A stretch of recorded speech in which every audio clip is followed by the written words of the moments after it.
అందరికి నమస్తే. ఒక గుడ్ జోకింగ్ వార్త మీకు చెప్పబోతున్నా. ఎందుకంటే ఒక విషయంలో పీసీసీ చీఫ్ మహేష్ కుమార్ గౌడ్ గారు బట్టి విక్రమార్క గారికి అభినందనలు తెలుపుతూ లేఖ రాసిండు. ఆయన ముఖ్యమంత్రికి లేఖ రాసిండు. బట్టి విక్రమార్క ఇంకెవరో లేఖ రాసిండ్రు. బట్టి విక్రమార్క ముఖ్యమంత్రికి రాసిండు. ముఖ్యమంత్రి బట్టి విక్రమార్క రాసిండ్రు. అంతా ఏంటంటే తెలంగాణలో పర్ క్యాపిటా పెరిగిందని సెంట్రల్ రిపోర్ట్ ఇచ్చిందట. పర్ క్యాపిటా 2024-25 సంవత్సరంలో పర్ క్యాపిటా పెరిగిపోయింది. అంటే ఒక్కొక్క మనిషి సంపాదన పెరిగిపోయింది, ఎక్కువ పెరిగింది. ఇదంతా బట్టి విక్రమార్క గారి కృషి, ఈ ప్రభుత్వం కృషి అనేది వాళ్ళ ప్రయత్నం. నవ్వకండి, నాకు కూడా నవ్వు వస్తుంది కానీ ఆపుకుంటున్నాను నేను. ఎందుకంటే వీళ్ళు ఏం చేసినారో అర్థం కాలేదు కాబట్టి. మనకు ఎవరో ఒక ఏం రాయాలి మీకు చూపిస్తాగండి. 100కు 19 మార్కులు వచ్చినాయంట. ఇట్లా వచ్చినాయంట మార్కులు. వస్తే ఇంకా తెలివైన పిల్లాడు 0 పెట్టుకున్నట్ట. ఇంటికి వస్తే తిడతారు అమ్మనాయన అని. అప్పుడు ఏమైందంటే 100కు 190 మార్కులు వచ్చినట్టు అయింది. సేమ్ వీళ్ళు చేసుకుంటున్న ప్రచారం కూడా అట్లాంటిదే. అన్ని విషయాలు మాట్లాడదాం. అంతకన్నా ముందు సబ్స్క్రైబ్ చేయండి. మేము మీ గొంతుగా మీకు అన్ని విషయాలు చెప్పాలనే ఉద్దేశంతోనే మేము వీడియోలు చేస్తున్నాం. కాబట్టి సబ్స్క్రైబ్ చేయండి, షేర్ కూడా చేయండి. ఇక చూస్తే ఇది ఒక లేఖ తెలంగాణ ప్రదేశ్ కాంగ్రెస్ కమిటీ బట్టి విక్రమార్క గారికి రాసినారు. ఏమని రాసిందంటే appreciation for spearheading Telangana's economic growth. అంటే తెలంగాణ ఆర్థిక పరిస్థితిని బట్టి విక్రమార్క గారు లీడర్షిప్ వహించి ముందుకు నడిపిస్తే లాస్ట్కి తెలంగాణలో అందరి ఇన్కమ్ పెరిగిందని రిపోర్ట్ వచ్చిందట. ఇంకా చాలా ఉంది కథ. అసలు ఇంత స్పీడ్గా అసలు ఇది 2024-25 అంటే 23-24 రిపోర్టు 24-25లా రిపోర్ట్ చేస్తారు. అదే తీసుకుంటారు. 24-25 రిపోర్ట్ ఇదంటే 23-24లో వచ్చిన ఎకనామిక్ గ్రోత్ ఇది. అప్పుడు వీళ్ళ గవర్నమెంట్ లేదు. ఇదంతా పర్ క్యాపిటా పెరిగింది. ఒక్కొక్క మనిషి 3,87,000 రూపాయలు సంపాదిస్తుందని చెప్పేసి రిపోర్ట్ ఇచ్చిందంట. దానికి అందుకే ఇది రాసిన 19 మార్కులు వస్తే పక్కన 0 రాసుకోపోయినట్ట. ఎవడో తెలివి తక్కువ ఆయన ఇలా అదే పని. ఇగో తెలంగాణ వచ్చినప్పుడు ఎంత ఉండే, తర్వాత ఒక 10 సంవత్సరాలు ఎంత పెరిగిందో ఒక లిస్ట్ ఉంది నా దగ్గర. జూమ్ చేయి కొంచెం. 2013-14లో 1,12,162 రూపాయలు తెలంగాణ వచ్చినప్పుడు. 2024-25 3,87,000 రూపాయలు సుమారు. 2023-24 ఈ సంవత్సరం నెక్స్ట్ ఇయర్ వస్తుంది. అట్లా రిపోర్ట్ 2024-25 రిపోర్ట్ ఇప్పుడు వచ్చింది. అప్పుడు 24-25లో ఏమైందో మీకు తెలుసు కదా, వీళ్ళ నాణ్యత పాలన. ఇగో తెలంగాణ వచ్చినప్పటి నుంచి ఇటుకి ఇట్లుంది. మరి 24-25లో 3,87,000 కావడానికి ఈ కాంగ్రెస్ గవర్నమెంట్ చేసింది ఏంటి? ఇది జనాలకు చెప్పాల్సిన అవసరం ఉంది. ఈ గవర్నమెంట్ వచ్చినాక ఏం చేసినాక పెరిగిందని వీళ్ళు ఓన్ చేసుకుంటున్నారు చెప్పండి. ఈ గవర్నమెంట్ వచ్చినాక పలానా చేసింది కాబట్టి పెరిగింది అని చెప్పుకుంటే సరే, చెప్తే కనీసం నోటితో నవ్వుతారని ఉండాలి కదా. నమ్ముడు తర్వాత విషయం. కానీ వీళ్ళు వచ్చినాక రాష్ట్రంలో ప్రతి ఒక్కరు ఇన్కమ్ పెరిగింది అని అంటే జనాలు నవ్వాలి కదా కనీసం నోటితోనా. అట్లున్నది. రియల్ ఎస్టేటా మొత్తం నాశనం అయిపోయింది. కొత్తగా పరిశ్రమలు ఏం రాలే, కొత్తగా జాబులు ఇచ్చే పరిస్థితులు లేవు. మరి ఎట్లొచ్చింది?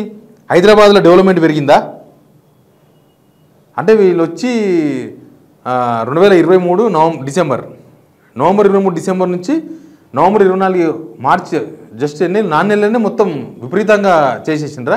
అసలు తెలంగాణలో ఏమైనా ఉందా? ఇప్పుడు ఏమైనా పట్టించుకునే పరిస్థితులు ఉన్నాయి తెలంగాణలో? అప్పులు పెరిగిపోయాయి. 2,20,000 కోట్ల అప్పు అయింది 21 నెలల్లో. తర్వాత ఖర్చు, అప్పు చేసినప్పుడు చూసి ఖర్చు పెట్టాలి కదా. వీళ్ళు చూసి కాదు, చూడకుండా ఖర్చు పెట్టిస్తున్నారు. అప్పులు తీసుకొని ఏమైనా మౌలిక సదుపాయాలు ఏమైనా కట్టించిండ్రా? ఏమన్నా ఏదైనా ప్రాజెక్టు పూర్తి చేసిండ్రా? పెండింగ్లోది కొత్త ప్రాజెక్టు కట్టినరా? కొత్త రోడ్ వేసిండ్రా? కొత్త గుంతలన్నా ఊడ్చిండ్రా? వీళ్ళ గవర్నమెంట్ వచ్చినాక ఏర్పడ్డ గుంతలన్నా ఊడ్చిండ్రా? రోడ్ల మీద మట్టి కొట్టుకోపోతున్నాయి. హైదరాబాద్లో అయితే ఫ్లైఓవర్స్ మొత్తం దుమ్ము కొట్టుకపోయినాయి. ఊర్చేతో లేడు. గ్రామీణ ప్రాంతాలు కూడా అట్లే ఉన్నాయి. ఇక ఫార్మా వీళ్ళకి సంబంధం లేదు, ఐటీ వీళ్ళకి సంబంధం లేదు. ఐటీ కూడా దివాలా తీసింది హైదరాబాద్లో. ఇంతకుముందులాగా లేదు, ఉద్యోగాలను పోతున్నాయి. ఫార్మా అక్కడనే ఆగిపోయింది, ఏం లేదు. ఏ లెక్క ప్రకారం వీళ్ళు ఈ క్రెడిబిలిటీ తీసుకుంటున్నారు? ఏ లెక్క? దీనిలో బట్టి విక్రమార్క ఎఫర్ట్ ఏంటి? ఆయన ఏం చేసిండు? లేకపోతే ముఖ్యమంత్రి రేవంత్ రెడ్డి గారు ఇక్కడ తెలంగాణ ప్రజల ఇన్కమ్ పెరగడానికి ఏం పని చేసినారు ఒకటి చెప్పమని చూద్దాం. ఈ లేఖలు రాసుకోడు కాదు, మీరు గుడుగుడు గుంజం అన్నట్టు నువ్వు ఆయనకు రాసుడు ఆయన ఈయనకు రాసుడు, మీరు ముగ్గురే రాసుకుంటున్నారు. పీసీ చీఫ్, ముఖ్యమంత్రి, బట్టి విక్రమార్క, వీళ్ళు ముగ్గురు రాసుకుంటున్నారు. పక్కన మంత్రులు పాపం నవ్వుకుంటుండొచ్చు, ఈయన వేసింది ఏంది వచ్చింది ఏందని, ఈయన వేసిండా అని నవ్వుకుంటుండొచ్చు. మీరైతే ఎట్లా నవ్వుకుంటారు? ఈ వీడియో చూసిన వాళ్ళు పక్కన నవ్వుకుంటారు. వీళ్ళు ఏమన్నా చేస్తే ఎవరికైనా ఇన్కమ్ పెరిగితే, ఇన్కమ్ తగ్గిపోయింది, పడిపోయింది. ఇంకా తెలంగాణలో కొనుగోలు శక్తి పడిపోయిందని రిపోర్ట్ వచ్చిన నిన్నమన. కొనలేకపోతుంది ధైర్యంగా, వస్తాయిపా కొందంపా అని ధైర్యం చేయలేకపోతుంది తెలంగాణలో ప్రజలు. ఉన్న పైసలే కాపాడుకొని ఇయ్యాల ఖర్చు పెట్టాలి, రేపు ఖర్చు పెట్టాలి, ఎల్లుండి ఖర్చు పెట్టాలి. అమ్మో ఇప్పుడు ఇంత పెద్ద ఇల్లు కట్టుకోవాలన్నా, ఇప్పుడు ఏడుకెళ్ళి వస్తే పైసలు, ఇల్లు కట్టేది ఏం లేదు. అమ్మో ఒక ఎకరం పొలం కొనాలన్నా, వద్దు కొన్ని పైసలు ఉన్నాయి కానీ ఎకరం పొలం కొంటే రోడ్డు మీదకి వస్తాం, పైసలు లేవు. ఇంకా ఇవి అయిపోతే మనతో పైసలు లేవు, దుడ్లు లేవు. అది తెలంగాణలో ఉన్నది. ఇంకా middle class, lower middle class అయితే బట్టలు కొనాలన్నా కూడా ఇప్పుడు అవసరమని ఆలోచించే పరిస్థితిలో ఉన్నారు. ఏం లేవు, కూలీ పనులు కూడా లేవు. కూలీ పనులు కూడా కూలీ చేసుకుంటే రోజుకి 800 1000 కూలీ వస్తుందా? కూలీ పని కూడా లేదు. హైదరాబాద్లో అడ్డాల మీదకి కొత్తగా ఊర్ల నుంచి వస్తారు. మళ్ళీ అడ్డాలు పెరిగిపోయినాయి. అడ్డాలంతా కూడా గజిబిజి కనిపిస్తున్నాయి, తక్కువైనరి. మరి వీళ్ళ పర్ క్యాపిటల్ ఇన్కమ్ వీళ్ళు ఏం చేసినారు పెన్షన్కి? అసలు వీళ్ళ దగ్గర ఏమున్నది? అసలు వీళ్ళ వ్యవహారం ఏంది? ఏ లెక్క ప్రకారం బట్టి విక్రమార్క కంగ్రాచులేషన్ చెప్తున్నారు చెప్పేతోళ్ళు? ఉత్తమ్ కుమార్ కాదు, రేవంత్ రెడ్డి, ఈయన మహేష్ కుమార్ గౌడ్. ఏంది అసలు? ఒక వైట్ పేపర్ రిలీజ్ చేయండి చూద్దాం, జనాలకు అర్థమవుతుంది. అప్పుడు నాకు అర్థమవుతుంది, జనాలు కూడా తెలవాలి కదా. పర్ క్యాపిటల్ పెరిగింది, ఇదంతా బట్టి విక్రమార్క మొత్తం తోలు తీసి డోలు కొట్టిండు, అందుకని ఇది అయ్యింది. కాలు పైకి లేపి తలకాయ కిందికి వేసిండు బట్టి విక్రమార్క, అందుకే తెలంగాణలో జనాలకు ఇన్కమ్ పెరిగిందని చూపను. తీయండి చూద్దాం. ఆయన ఇన్కమ్ పెరిగింది, పర్ క్యాపిటల్ ఇన్కమ్లో ఆయనది పెరిగింది, బట్టి విక్రమార్కది పెరిగింది. ఆయన మీద మస్తు ఆరోపణలు వచ్చినాయి కదా, కౌంటర్లు ఓపెన్ చేసినారని, మేడం గారు చూస్తున్నారని, దుబాయ్లో రియల్ ఎస్టేట్ బిజినెస్ చేస్తున్నారని. అంటే వాళ్ళ ఇన్కమ్ పెరిగితే ఇంకా తెలంగాణ జనం అంతా పెరిగినట్టేనా? కాంగ్రెస్ లీడర్ల ఇన్కమ్ పెరిగింది చూడు, అదొక్కటి జరిగింది. పర్ క్యాపిటల్ వాళ్ళు పెరిగింది, అందరిది పెరిగిపోయింది. 10 సంవత్సరాలు దివాలా తీసున్నారు. ఇక దివాలా తీసిన వాళ్ళకి ఒకసారి లైట్లోకి వస్తే ఏముంటుంది? అదే జరుగుతుంది ఇప్పుడు. ఇక మళ్ళీ రామని కూడా చెప్పేస్తారు కదా, జూబలకృష్ణారావు చెప్పేసి మళ్ళీ రామ్ ఇక మళ్ళీ మా గవర్నమెంట్ వస్తుందని వస్తుందో రాదు తెలియదు మాకు, ఇక అదే పని చేస్తున్నారు ఇప్పుడు. అట్లా వీళ్ళ పర్ క్యాపిటల్ ఇన్కమ్ పెరిగింది.